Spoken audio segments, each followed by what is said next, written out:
నమస్తే అందరికీ. ఐఎమ్ చంద్రశేఖర్. చాలా వరకు కొన్ని ఏళ్ల నుండి కష్టపడినా కూడా ఒక్కొక్కసారి ఆ కష్టానికి తగ్గట్టుగా ఫలితం ఉండదు. ఒకవేళ మనము ప్రతిరోజు కష్టపడుతున్నా ఒక్కొక్కసారి ఆ కష్టానికి తగ్గట్టుగా ఫలితం ఇవ్వరు.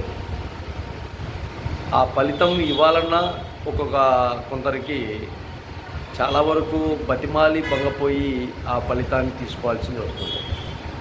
కాబట్టి ఎక్కడైనా కానీ ఎప్పుడైనా కానీ శ్రమించిన వ్యక్తులకు, శ్రమ చేసే వ్యక్తులకు ఎవరైనా ఇబ్బందులకు గురి చేస్తే అది చాలా వరకు నెక్స్ట్ మీరు కూడా గుర్తుపెట్టుకోండి, ఇబ్బందులకు గురవుతారు బాగా జాగ్రత్తగా.